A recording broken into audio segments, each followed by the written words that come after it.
The cold morning air bit through Oberleutnant Karl Müller's flight jacket as he stood on the concrete apron of Juvincourt airfield, sipping bitter ersatz coffee from a tin mug. November 7, 1944. The eastern sky bled crimson over the Ardennes forest, illuminating rows of Focke-Wulf FW-190s, his Jagdgeschwader 4, the white-nosed wolves of the Reich. At 26, with 48 confirmed kills painted in neat black crosses below his cockpit, Müller represented the last generation of German fighter aces who still believed in something beyond survival. Through the morning mist, he watched mechanics swarming over his FW-190 Ardennes 8, the butcher bird they called it, its BMW 801 radial engine already coughing to life. The familiar scent of high-octane fuel and cold earth filled his nostrils. In his breast pocket rested a wee cold letter from his sister in Hamburg, describing the firestorm that had consumed their neighborhood. He hadn't told his men. They needed to believe they were still winning. "Another day, another herd of flying fortresses to slaughter," said Lieutenant Hans Vogel, his wingman, joining him at the edge of the tarmac. Vogel, barely 21, already had 17 kills to his name. Intelligence says the Americans are sending nearly 1,000 bombers today, with their pathetic fighter escort. Müller nodded, finishing his coffee. "The Thunderbolts are slow, clumsy, like flying bathtubs. We'll hit them from above, break through to the bombers, and be home for lunch." He'd done this dance dozens of times. The American P-47 Thunderbolt was heavy, underpowered at altitude, and couldn't turn with his nimble FW-190. Or so the briefing documents claimed, based on combat reports from 1943. What the intelligence summaries didn't mention, what nobody in the Luftwaffe high command wanted to acknowledge, was that the Americans had been learning, adapting.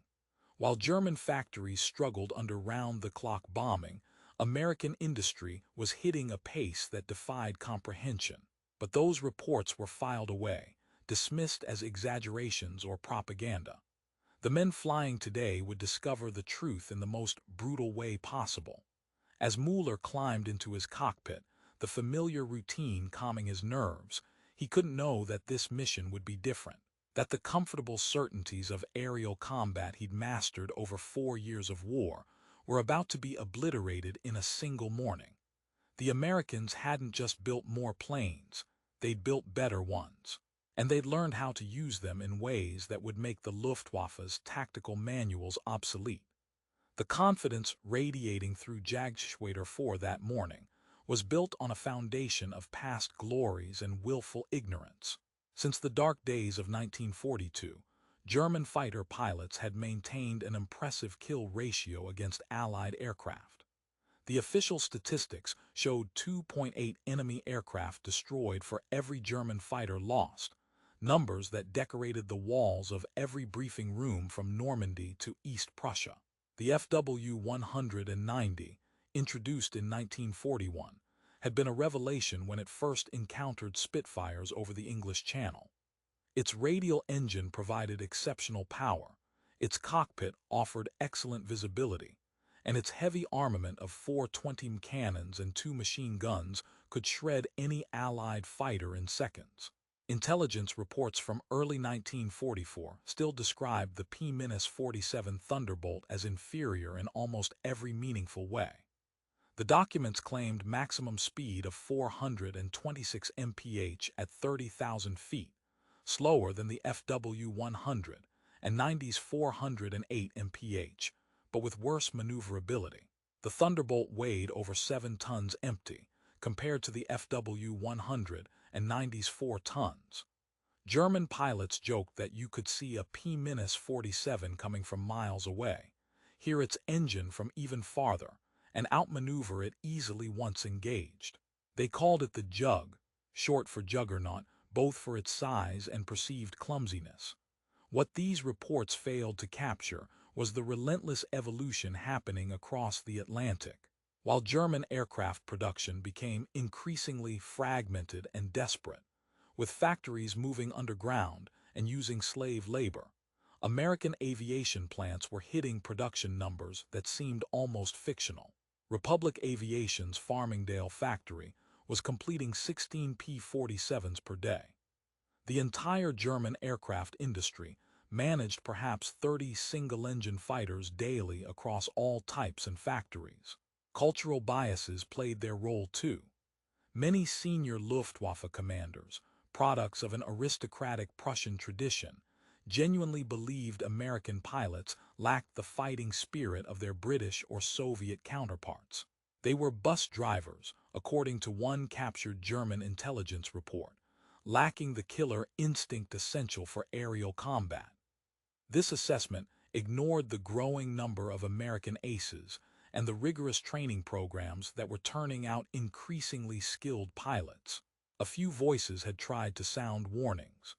Oberleutnant Johann Steinhoff, one of Germany's top aces with 176 victories, had written to Luftwaffe High Command after encountering late-model P-47s over France. The Thunderbolts we face now are not the same aircraft we encountered in 1943, he warned. They climb better, turn tighter, and their pilots fight with alarming aggression. His report was marked for information and filed without action. The most dangerous assumption, one that would cost hundreds of German pilots their lives, was that technological superiority could overcome numerical inferiority indefinitely. German engineers kept refining the FW-190, adding armor, improving engines, tweaking aerodynamics. But they were perfecting a design that was fundamentally being overwhelmed by American industrial capacity and innovation. While German factories produced 1,200 FW-190s in all of 1944, American factories produced over 6,000 P-47s. And the Americans weren't just building more, they were building smarter. As Müller's formation climbed through broken clouds over the German border, none of the pilots knew that their intelligence about American capabilities was dangerously outdated. The P-47s they would meet this day weren't the same aircraft described in their briefing documents. They carried improved superchargers, better oxygen systems, and most devastatingly, pilots who had developed entirely new tactics to exploit the Thunderbolt's hidden strengths. What happened next would shock the Luftwaffe to its core, but the warnings had been there for months, ignored by commanders who preferred comforting lies to uncomfortable truths. The Americans had turned their supposed weaknesses into devastating strengths, and German pilots were about to pay the price for their leaders' arrogance. The transformation of the P-47 from perceived liability to dominant fighter represented one of the most remarkable engineering stories of the war. At the Republic Aviation Plant in Farmingdale, New York, a team led by Georgian-born Alexander Kartveli had been working around the clock to solve the Thunderbolt's early shortcomings. Kartveli, an immigrant who had fled the Russian Revolution, brought a unique perspective to aircraft design, unburdened by tradition and willing to challenge conventional wisdom. The key breakthrough came with the P-47D model, specifically the introduction of the paddle blade propeller. Early P-47s used a Curtiss electric propeller with narrow blades, which failed to harness the full power of the massive Pratt & Whitney RMS-2000 800 double Wasp engine. The new Hamilton standard propeller, with blades nearly a foot wider, transformed the aircraft's performance. Climb rate improved by over 900 feet per minute. Takeoff roll decreased by 30%. Low-altitude maneuverability saw similar dramatic improvements. But the real revolution happened where German pilots couldn't see it, in the manufacturing process itself. Republic's production lines achieved efficiencies that German engineers would have considered impossible. Where Messerschmitt needed 65 man-hours to produce a Bf-109, Republic needed only 25 for a P-47. The Farmingdale plant operated 3 shifts around the clock, with women, Rossi the riveters, making up 40% of the workforce. They completed a new Thunderbolt every 106 minutes during peak production. The numbers defied comprehension. In 1943 alone, Republic produced 4168 P-47s. The entire German aircraft industry managed 10,898 fighters of all types that year, but these were split among multiple designs and plagued by material shortages and bombing disruptions. More significantly, while German production peaked in 1944 then declined sharply under Allied bombing, American production accelerated. By late 1944, the United States was producing more aircraft in 1 month than Germany produced in 6. Technical innovations came not just from Republic, but from a nationwide ecosystem of research and development. The Massachusetts Institute of Technology developed new gyroscopic gun sights that dramatically improved accuracy. General Electric perfected the turbo-supercharger system that gave the P-47 exceptional high-altitude performance. DuPont developed better armor plating that weighed less while providing more protection.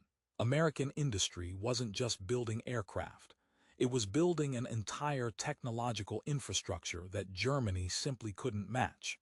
Perhaps the most overlooked advantage was the American approach to pilot training. While German pilot training hours were being cut dramatically due to fuel shortages, new Luftwaffe pilots sometimes had as few as 160 hours before combat. American pilots were receiving 400 hours or more.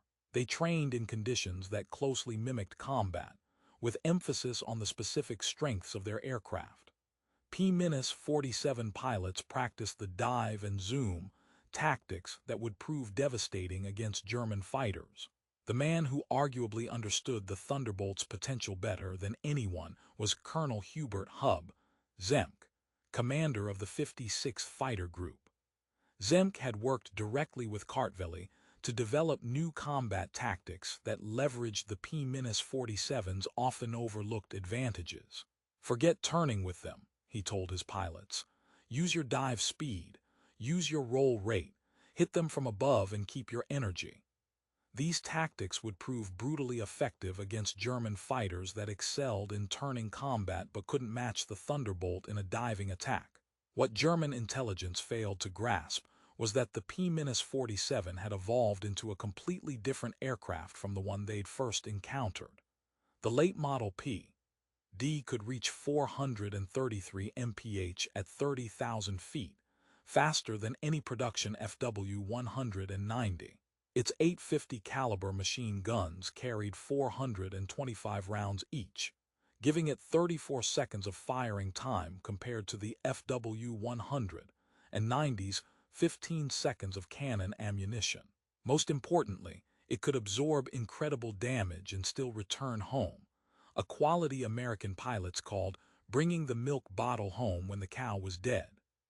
As Müller's formation climbed toward combat altitude, they carried with them assumptions based on encounters with early model P-47s flown by inexperienced pilots. They didn't know they were about to face late model aircraft flown by veterans who had perfected new tactics specifically designed to kill German fighters. The technological gap hadn't just closed, it had reversed, and the Germans would be the last to know. The first warnings had come months earlier, but like so many intelligence reports in wartime, they were filtered through layers of bureaucracy, preconception, and wishful thinking. On August 15, 1944, Oberfeldwebel Friedrich Bauer of Jagdgeschwader 26 returned from a mission over Belgium with disturbing news. "The Thunderbolts today were different," he reported during debriefing. "They climbed with us to 30,000 feet and still had power to spare.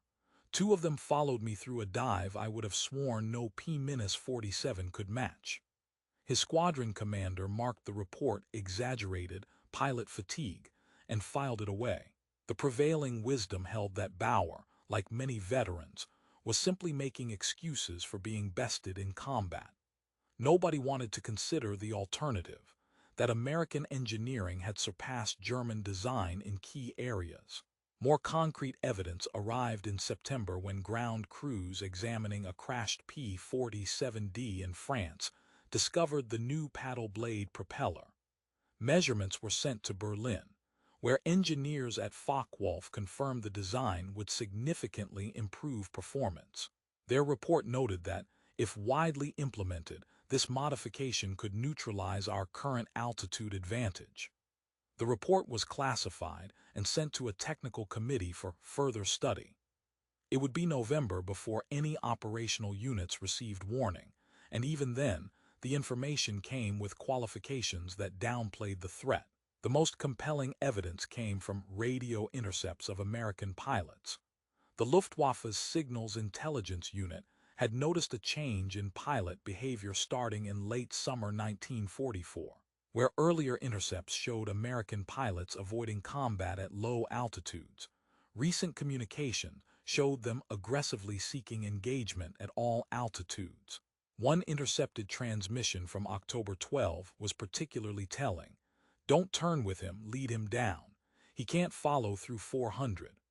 The German translator noted that 400 likely meant 400 knots, a speed German pilots believed impossible for P-47s in a dive. Even physical evidence was ignored. When a nearly intact P-47D was captured in the Netherlands in early October, inspection revealed numerous improvements over earlier models. Reinforced wings, additional armor plating behind the pilot, and most worryingly, evidence of a more powerful version of the Ardennes 2800 engine. The technical report generated by this examination contained urgent warnings about the Thunderbolt's new capabilities, but it was buried under more pressing concerns about the deteriorating ground situation. The psychological factors working against accepting these warnings were powerful. German fighter pilots had built their identity around technical superiority. The FW-190 wasn't just an aircraft, it was a symbol of German engineering excellence. Accepting that the Americans had surpassed them in key areas threatened this foundational belief. Better to attribute losses to overwhelming numbers or pilot error than to admit the enemy had better equipment. This institutional blindness extended to the highest levels of the Luftwaffe. When General der Jagdgeschwader Adolf Galland reviewed loss statistics in October 1944, he noted the increasing toll taken by P-47s, but attributed it to numerical superiority and improved American tactics, rather than technical improvements. His memo to frontline units emphasized better training and tactics, rather than any fundamental shift in the technical balance. The few commanders who tried to sound alarms found themselves marginalized. Oberleutnant Günther Lutzow, one of the Luftwaffe's most experienced fighter leaders, was removed from his command after repeatedly warning about the changing nature of air combat. "We are fighting the last war," he told anyone who would listen. "The Americans are fighting the next one." His warnings about American technical innovation were dismissed as defeatism. Perhaps the most tragic aspect of this intelligence failure was its timing.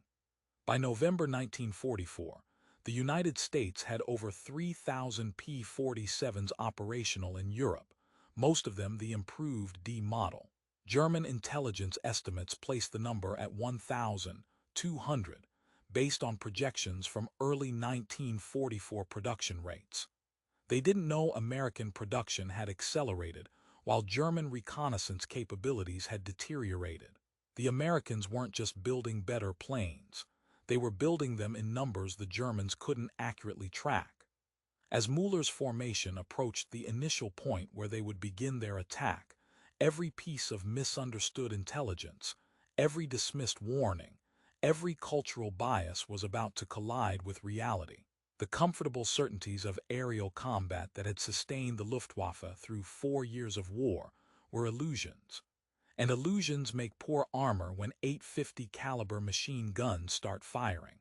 Müller's flight of 12 FW-190s broke through the cloud layer at 24,000 feet, the morning sun glinting off their camouflaged wings. Below them stretched the might of the American 8th Air Force, a sight that still inspired awe mixed with professional calculation.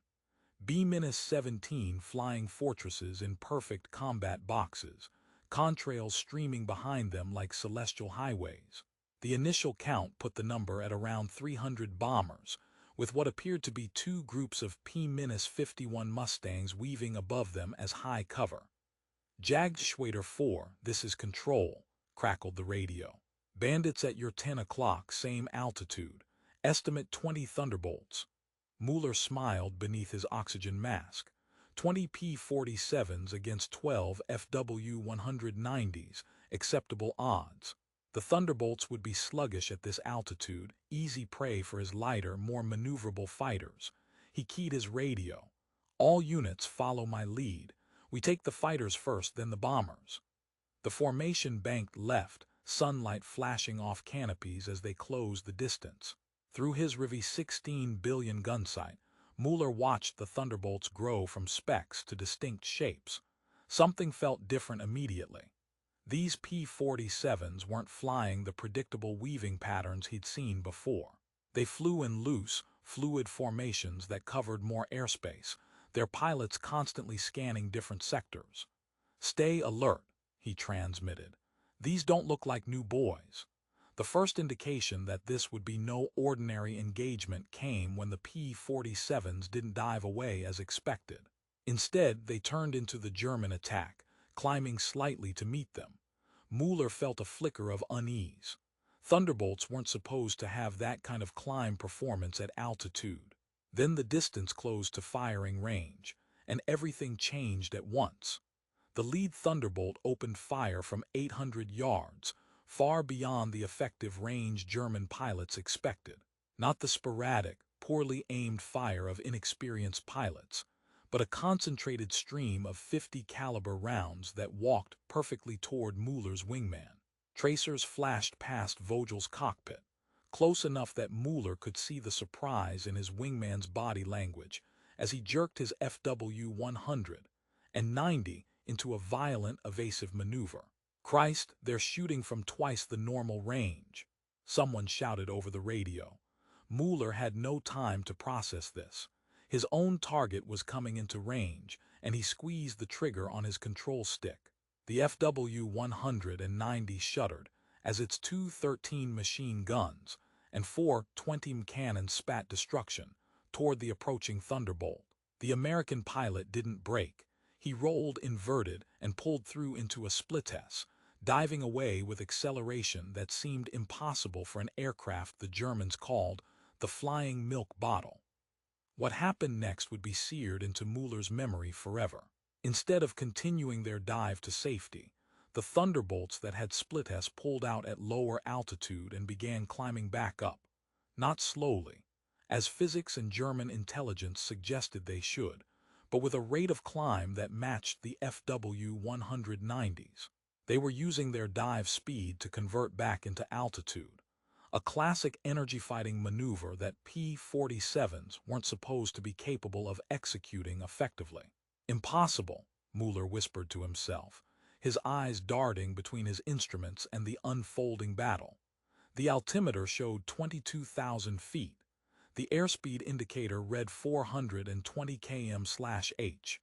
According to every briefing he'd attended, at this altitude and speed, the P-47 should be wallowing, struggling to maintain control, certainly unable to outclimb a FW-190. Yet that's exactly what was happening.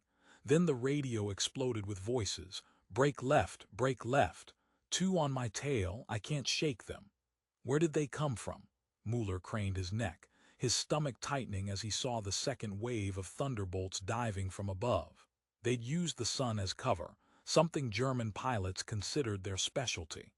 There weren't 20 P-47s, there were 40, maybe 50, and they fought with coordination he'd never seen from American pilots before. He watched in horror as Vogel's FW-100 and 90 took a sustained burst from a P-47 that had somehow gotten on his tail. The 50 caliber rounds, fired at a rate of 800 rounds per minute from each of 8 guns, stitched across the German fighter's wings and fuselage. Where 20 cannon shells might have caused catastrophic damage with a few hits, the 50 calibers methodically dismantled the aircraft, tearing pieces away until the FW-190 staggered, streaming smoke and flame. "Vogel, bail out," Müller shouted into his radio. No response. The fighter rolled onto its back and began its final descent, a comet of fire and black smoke against the morning sky. The tactical situation was deteriorating by the second.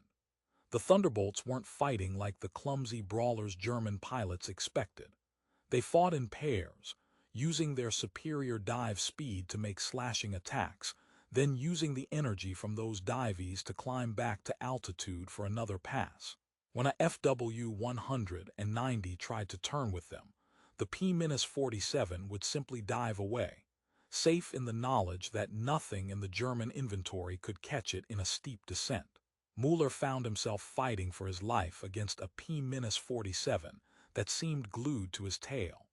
He threw his FW-190 into a series of hard turns, using the aircraft's excellent roll rate, normally its advantage against American fighters. But the Thunderbolt matched him turn for turn, its pilot anticipating every maneuver.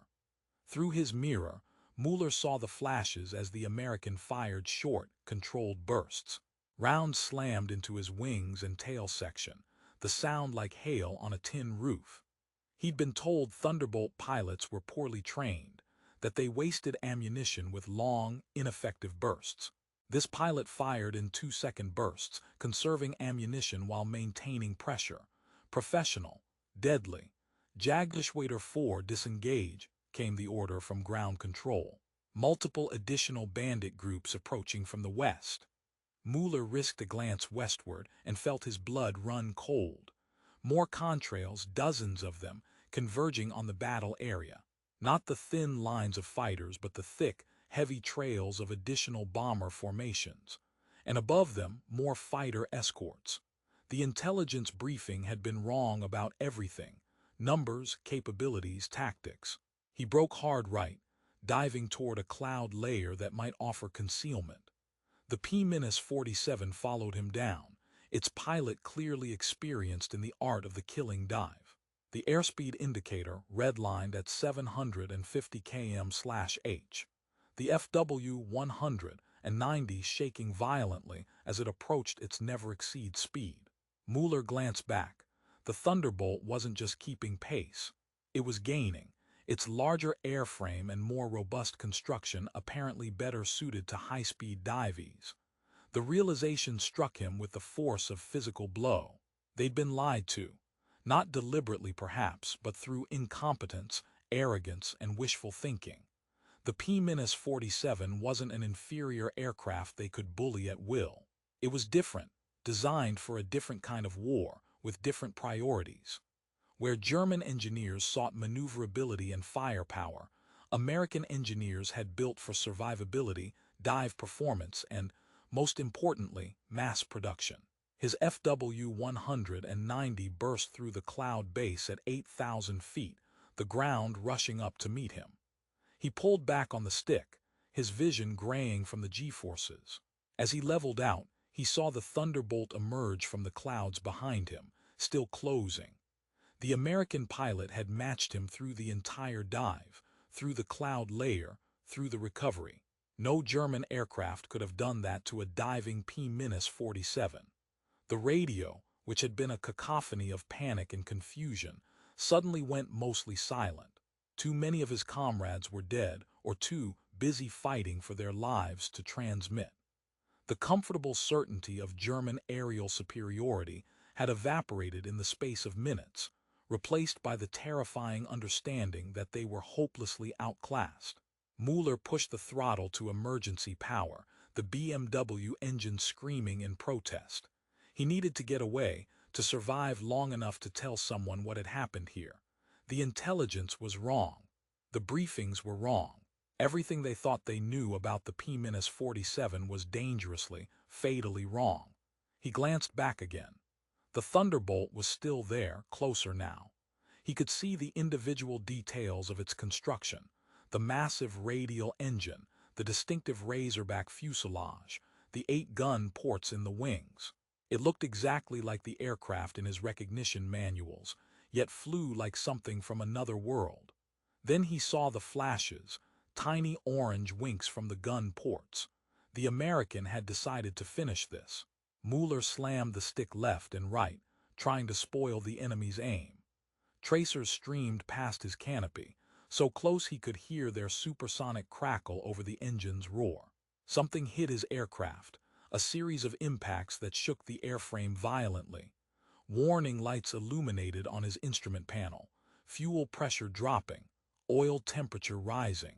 He was still processing the damage when the Thunderbolt pulled alongside him, so close he could see the pilot's face. A young man with an oxygen mask pushed up, smiling as he gave Müller a mock salute. Then the American rolled away and climbed back toward the battle, leaving Müller to his crippled aircraft.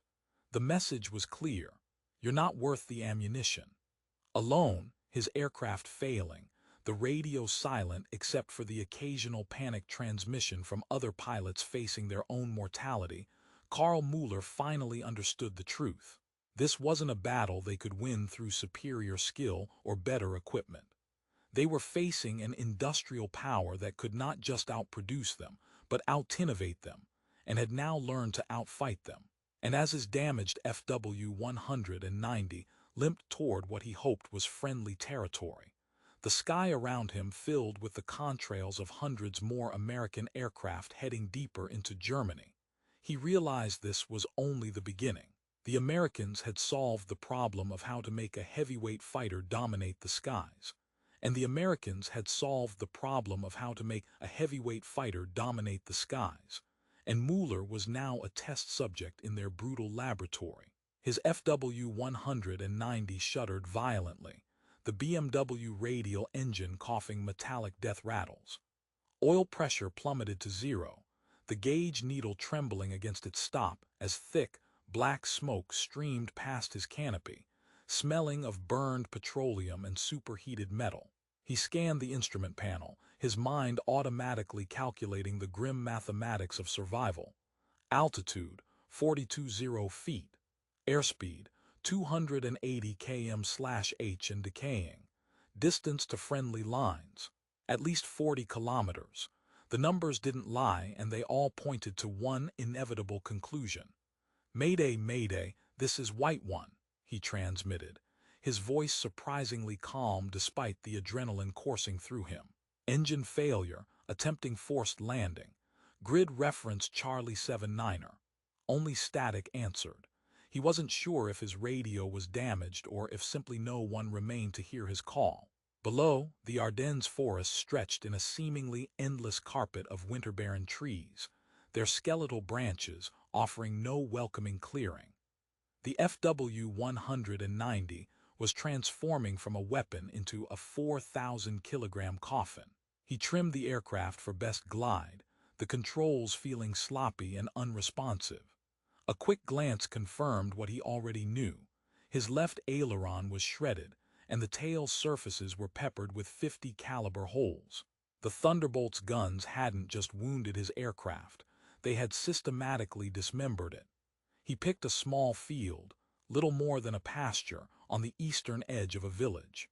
It was far from ideal, sloping slightly uphill and dotted with frozen cow patties, but it was his only option. The approach was too fast, the damaged aircraft refusing to bleed off speed properly. He cut the ignition, the sudden silence deafening, broken only by the whistle of wind through bullet holes. The trees at the field's edge rushed up to meet him. He pulled back on the stick, flaring, knowing it was too little, too late. The impact was a violent, grinding cacophony. The landing gear sheared off instantly, the fuselage slamming into the frozen earth with enough force to jar his teeth. The FW-190 skidded forward, tearing a deep furrow in the soil, its momentum carrying it toward a stone wall at the field's perimeter. A sound of rending metal filled the air as the left wing caught the ground and spun the aircraft sideways. Müller's head snapped forward, then back, his helmet cracking against the cockpit frame. The world dissolved into a blur of spinning earth and sky, then settled into an unnerving, dust-filled stillness. For a long moment he just sat there, breathing in the smells of spilled fuel, scorched oil, and damp earth. Blood trickled from a cut on his forehead, warm and sticky, He was alive. The realization felt more like a condemnation than a reprieve. He unstrapped himself, his hands trembling, and pushed back the canopy. The cold morning air, now smelling of pine and soil instead of cordite and exhaust, felt alien in his lungs. He clambered out, his body aching, and stood unsteadily on the wing root. The scene was one of utter desolation.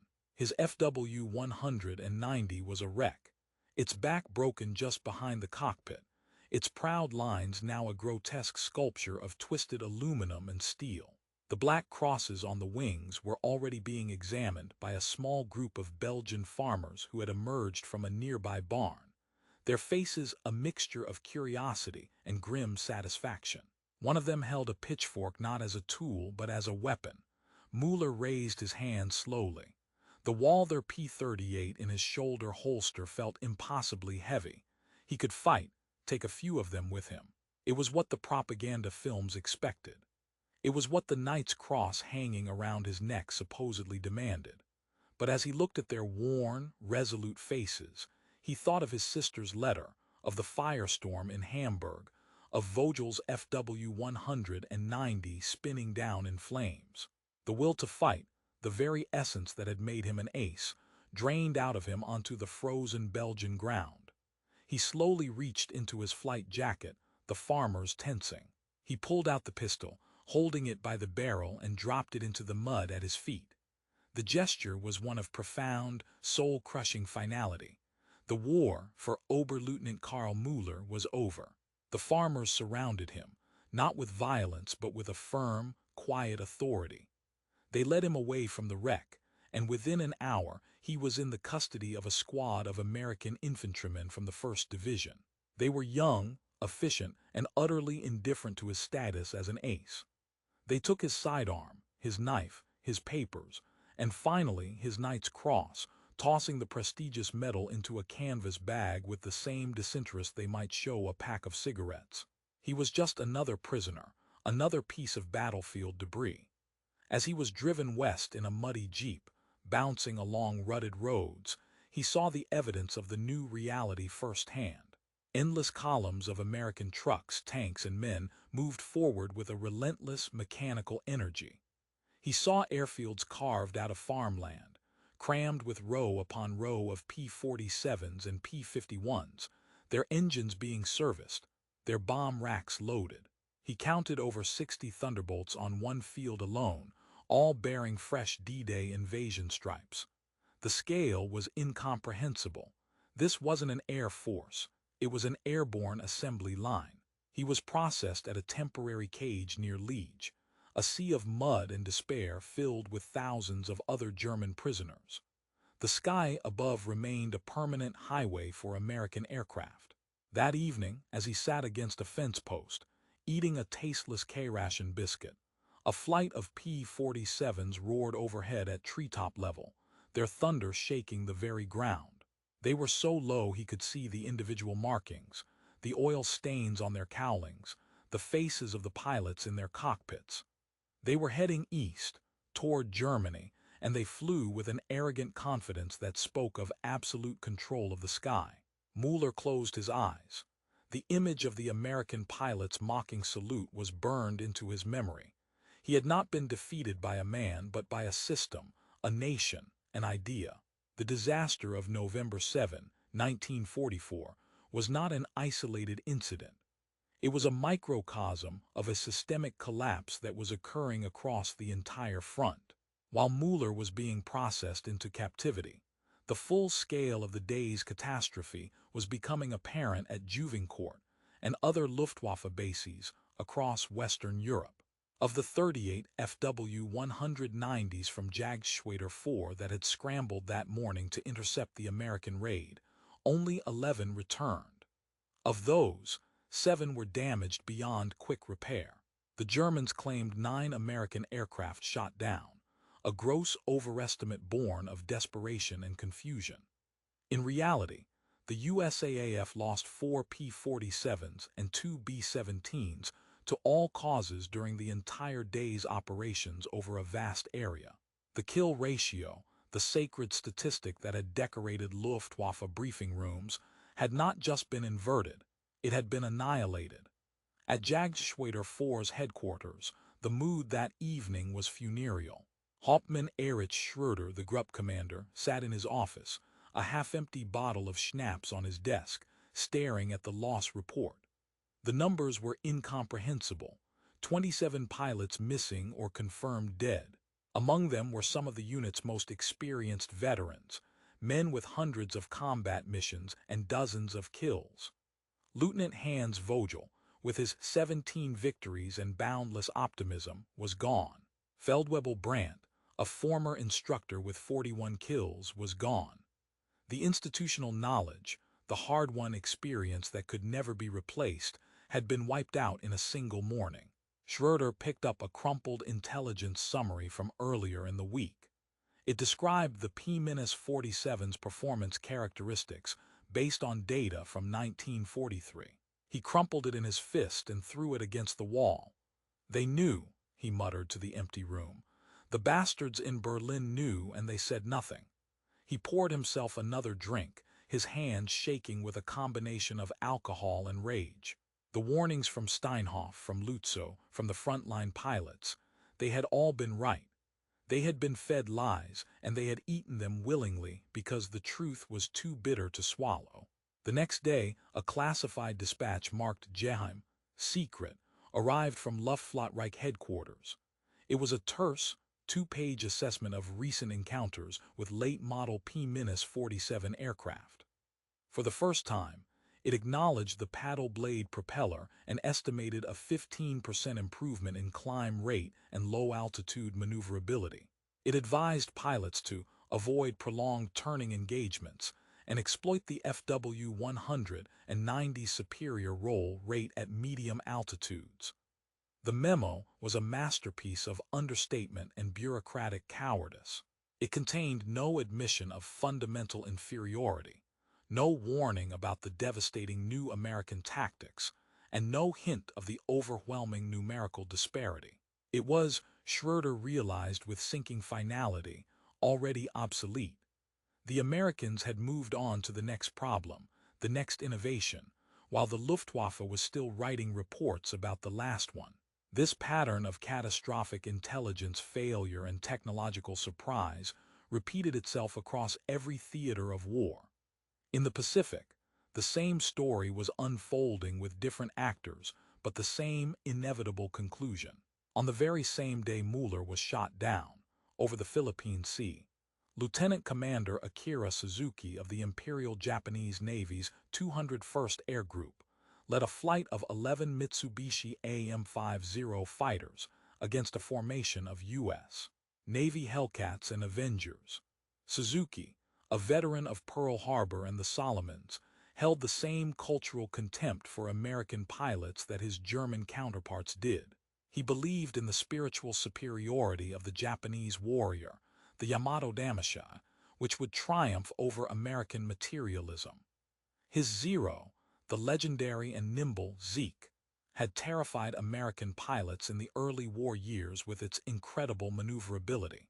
But like the FW-190, it was a design from a different era, refined to perfection but fundamentally outdated.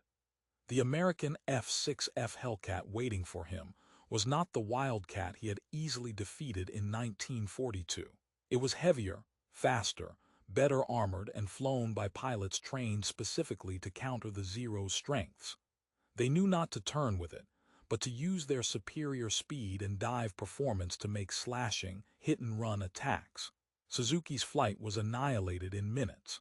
The Hellcats dove from 5,000 feet above, their 50-caliber bullets tearing the fragile Zeros to pieces. Suzuki himself watched in disbelief as his wingman's aircraft simply disintegrated under the concentrated fire of two Hellcats. He tried to turn into his attacker, but the Hellcat simply dove away, then climbed back to altitude for another pass with an ease that defied the Zero's performance envelope. He was shot down minutes later, his aircraft set ablaze by a single, well-aimed burst. As he parachuted into the sea, he saw the vast American task force below, dozens of ships, including multiple aircraft carriers. The industrial might it represented was as alien and terrifying to him as the P-47's performance had been to Müller. The Japanese, like the Germans, had believed in the supremacy of will over matter, but the matter, in the form of thousands of Hellcats, Essex-class carriers and Liberty ships, was proving to be an insurmountable obstacle. Back in Europe, the shockwaves from the November 7th debacle spread through the German command structure. At a secret briefing for Hitler at the Wolf's Lair on November 12, General der Jagdgeschwader Adolf Galland presented the grim statistics. The Luftwaffe had lost 312 single-engine fighters in the first week of November alone, against claims of 187 Allied aircraft. The actual Allied losses were fewer than 80. The Thunderbolt is no longer the aircraft we faced in 1943, Galland stated, his voice flat and weary. Our pilots are reporting performance figures that match, and in some cases exceed, our own FW-190s. Their ability to absorb damage is phenomenal. We are losing our best men to an aircraft we were told was inferior. Hitler listened, his face a stony mask. When Galland finished, he slammed his fist on the table. This is impossible. German engineering is the finest in the world. This is cowardice and defeatism. I want these reports investigated. I want the commanders who are allowing this to happen replaced. The solution, as always, was not introspection or adaptation, but rage and denial. He ordered a new, desperate fighter program accelerated. The Volksjäger, a cheap, simple jet fighter made of wood and non-strategic materials, to be flown by Hitler Youth members with minimal training. It was a fantasy, a desperate gamble that acknowledged the loss of the qualitative edge while refusing to confront its causes. Meanwhile, in the vast American prisoner-of-war camps now springing up across France and England, Karl Müller and thousands of other German servicemen were witnessing the other side of the equation. A week after his capture, Müller was transferred to a larger camp in England. During the train journey to the coast, his guarded carriage passed near an airfield. For 2 hours, the train was halted on a siding. Müller and the other prisoners watched, mesmerized and horrified, as a continuous stream of C-47 Skytrains took off from the field, one every 90 seconds. They were towing gliders, a vast aerial armada heading east. He counted over 150 aircraft before he lost count. It was a single exercise, a rehearsal for a crossing of the Rhine that was still months away. The sheer profligacy of it, the casual expenditure of fuel and machinery on such a scale, was a deeper psychological blow than any combat loss.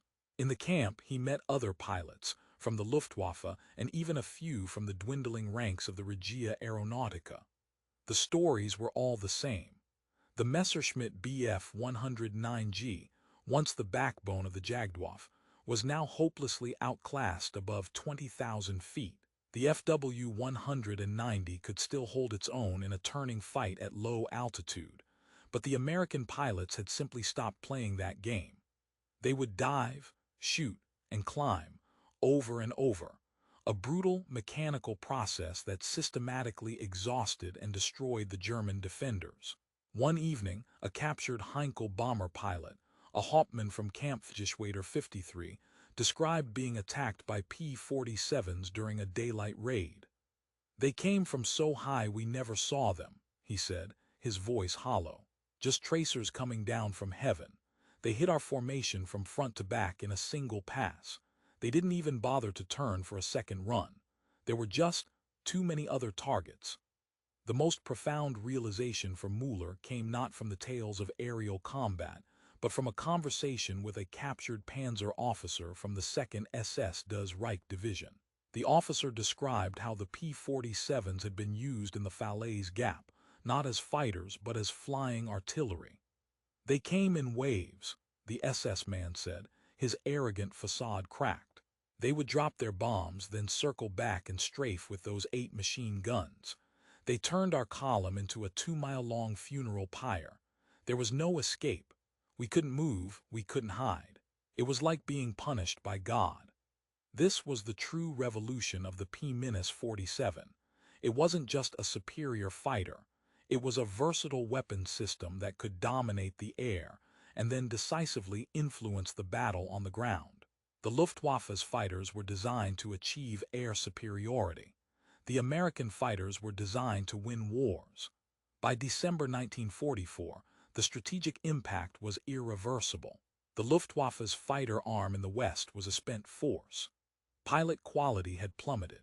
Where Müller had received over 250 hours of flight training before his first combat mission in 1941, new German pilots in late 1944 were being sent to frontline units with as little as 110 hours, some of it on gliders.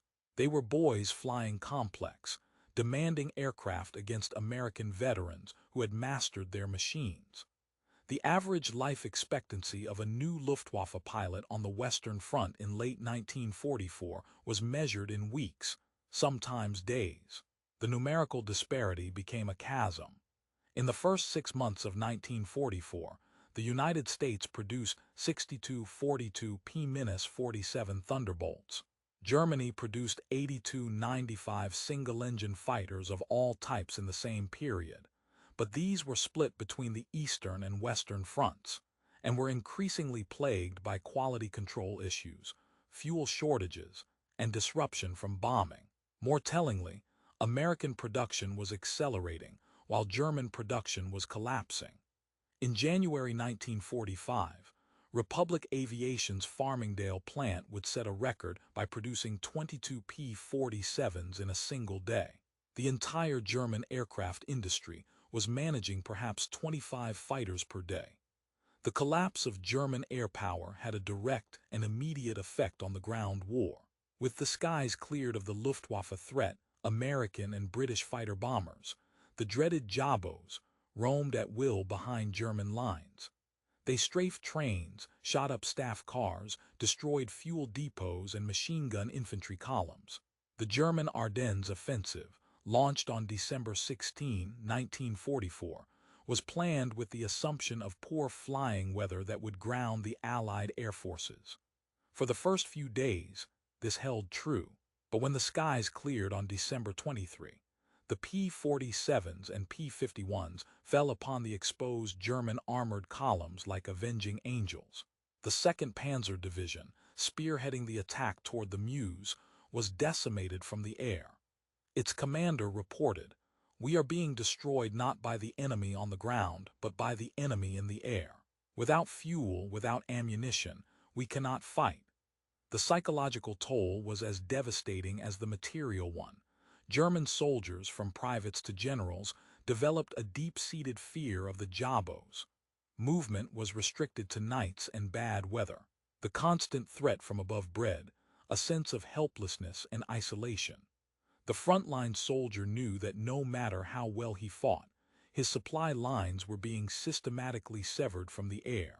The war was being lost not in the foxholes of the Ardennes, but in the skies high above them, and in the factories of Long Island and Michigan. For Karl Müller, the final, crushing confirmation of this new reality came in April 1945. He had been transferred to a POW camp in the United States, a vast, orderly city of barracks in the middle of Oklahoma. The camp was run with a quiet, overwhelming efficiency. The food was plentiful, the medical care excellent. The Americans, he realized, were not just rich, they were organized. One day, as a work detail was being assembled, a train passed by on a nearby track. It was not a military train, but a civilian freight train heading west. It was hauling new automobiles, dozens of them, shiny and perfect, fresh from a Detroit factory. The prisoners stopped and stared. In the midst of the greatest war in history, the Americans were still producing cars for civilians. An American guard, a young sergeant from Ohio, noticed their astonishment. "What?" he said with a shrug. "People still need cars." The casualness of the statement was more powerful than any propaganda. It spoke of a nation so vast, so productive, so untouched by the war's destruction that it could fight a global conflict on two fronts and still maintain a consumer economy. Germany was burning its museums for fuel and melting down church bells for artillery shells, while America was shipping new Fords and Chevrolets across the country. Müller turned away from the fence. He thought of the letter from his sister, of the firestorm in Hamburg. He thought of the arrogant confidence of the American pilot who had spared him. He thought of the endless streams of aircraft, the trains full of new cars, the well-fed, confident American guards. The war had not been lost because of a lack of courage or will. The German soldier had possessed those in abundance. It had been lost in the design offices of Republic Aviation, on the production lines of Farmingdale, and in the training fields of Florida. They had not been fighting an army. They had been fighting the inevitable tide of the future. On May 8, 1945, the news of Germany's unconditional surrender was announced in the camp. There was no celebration among the prisoners, only a numb, exhausted silence. Müller sat on his bunk, a copy of the camp newspaper in his hands. The headline was simple, VE Day. Below it was a photograph of the Willow Run plant in Michigan, where Ford had built B-24 Liberators. The caption noted that at its peak, the plant had produced one complete bomber every 63 minutes. The final production tally was listed, 86-85 aircraft. Müller let the paper fall to the floor. He thought of his 48 victories, each one meticulously painted below his cockpit. He had been so proud of those black crosses, each one representing a moment of skill, of courage, of survival. But the Americans didn't count in individual victories. They counted in production totals, in tons of bombs dropped, in square miles of territory covered by fighter escorts. His 48 kills were a statistical irrelevance, a rounding error in the vast, industrial mathematics of total war.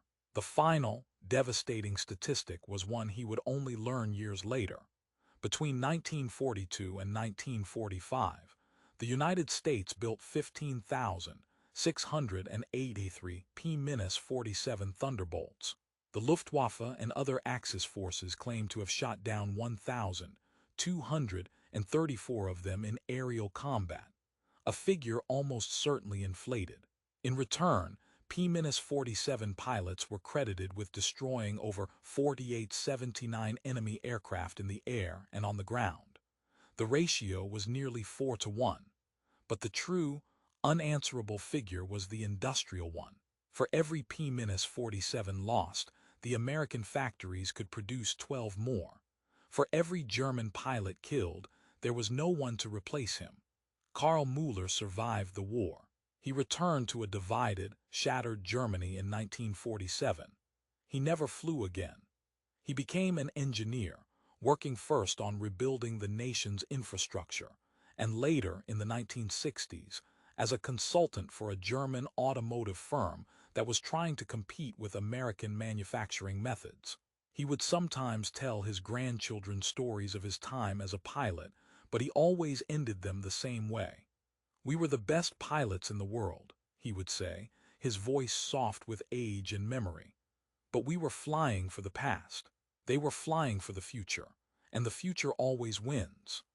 The sky, he knew, had not been defeated by better men, but by a better idea, the idea that innovation, production, and adaptability were the ultimate weapons of war.